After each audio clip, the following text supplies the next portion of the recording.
Hello అండి. ఎగ్‌తో ఎప్పుడు egg curry, egg fry కాకుండా ఒక్కసారి స్పైసీగా ఎగ్ ఫ్రై అనేది ఇలా చేయండి. కేవలం 10 నిమిషాల్లోనే ఇన్‌స్టంట్‌గా ఈ ఎగ్ ఫ్రై అనేది తయారు చేసుకోవచ్చు. చాలా చాలా రుచిగా ఉంటుందన్నమాట. ఎలా చేసుకోవాలో చూద్దాం.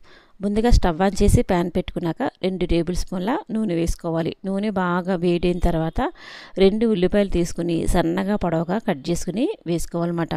ఈ ఫ్రైలో మనకి ఈ ఉల్లిపాయ ముక్కలు అన్నవి చాలా బాగా వేగాలండి. అప్పుడే ఫ్రై అన్నది రుచిగా ఉంటుందన్నమాట.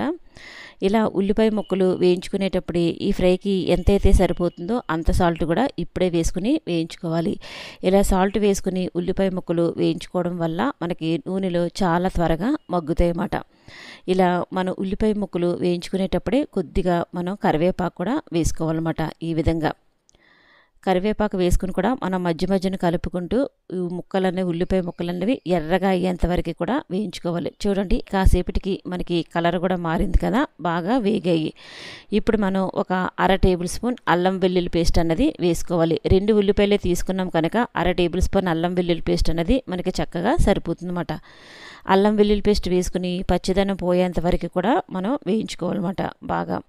ఎప్పుడైతే మనకి అల్లం వెల్లుల్లి పేస్ట్ బాగా వేగింది అని తెలుస్తుందో అప్పుడు మనం ఒక మీడియం సైజ్ టమోటోని తీసుకుని సన్నగా పొడవుగా కట్ చేసుకుని వేసుకోవాలన్నమాట. టమాటో ముక్కలు, ఇది మీడియం సైజు టమోటో అండి. ఈ టమోటో ముక్కలు కూడా కొద్దిగా మనం మగ్గించుకోవాలన్నమాట. చూడండి, ఈ విధంగా కలుపుకుంటూ మగ్గించుకోవాలి.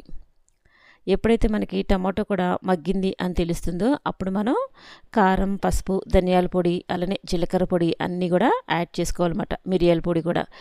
చూడండి, ఉల్లిపాయ మనం వేసుకున్నటువంటి టమాటో ముక్కలు మగ్గిపోయాయి కదా.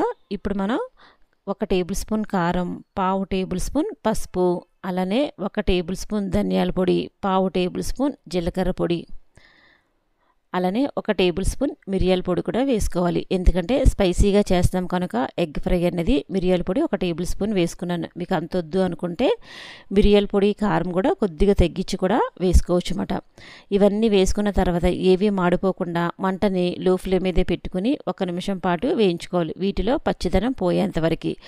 ఇప్పుడు కొద్దిగా వాటర్ పోసుకోవాలండి. ఇలా వాటర్ పోసుకుని చూడండి, ఒకసారి అంతా ఈ విధంగా కలుపుకొని మూత పెట్టుకుని కొద్దిసేపు ఉడికించుకోవాలన్నమాట.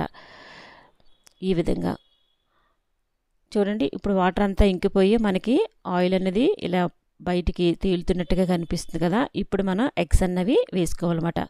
4 ఎగ్స్ తీసుకుని ఇలా పగలగొట్టుకుని వేసుకోవాలన్నమాట. సింపుల్ అండ్ టేస్టీగా చాలా త్వరగా ఈ ఎగ్ ఫ్రై అనేది చేసుకోవచ్చు. చాలా చాలా బాగుంటుందండి. సైడ్ డిష్లో తినొచ్చు, రైస్లో కలుపుకోవడానికి కూడా మనకి చక్కగా సరిపోతుందన్నమాట. ఆనియన్, టమోటా అన్నీ వేసుకున్నాం కనుక.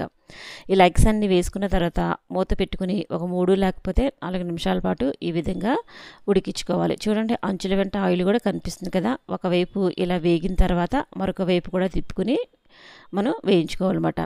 స్పైసీగా ఉండడం వల్ల నోరు బాలేనప్పుడు కూడా ఇలా ఎగ్ ఫ్రై చేసుకుంటే మనం కడుపు నిండుగా కూడా అన్నం అన్నది చక్కగా తినేయొచ్చండి. చాలా బాగుంటుంది ఎగ్ ఫ్రై అయితే.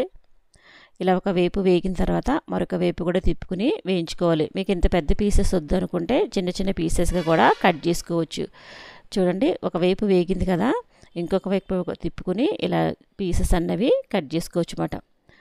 చివరిగా మనం చిన్నగా కట్ చేసుకున్నటువంటి కొత్తిమీరని వేసేసుకొని స్టవ్ ఆఫ్ చేసేసుకోవడమే. చూడండి, ఎంత త్వరగా చేసేసుకున్నామో ఎగ్ ఫ్రై అనేది. టేస్ట్ అయితే చాలా చాలా బాగుంటుంది. ఇలా మీరు పీసెస్లా కట్ చేసుకోవచ్చు అన్నమాట. మీకు ఈ పీసెస్ ఎంత సైజులో కావాలో అలాగా ఇలా కట్ చేసుకుని కొత్తిమీర కూడా వేసేసుకుని స్టవ్ ఆఫ్ చేసుకోవడమే. ఈ వీడియో నచ్చితే మన ఛానల్ని లైక్ చేసి సబ్స్క్రైబ్ చేయండి. Thank you for watching.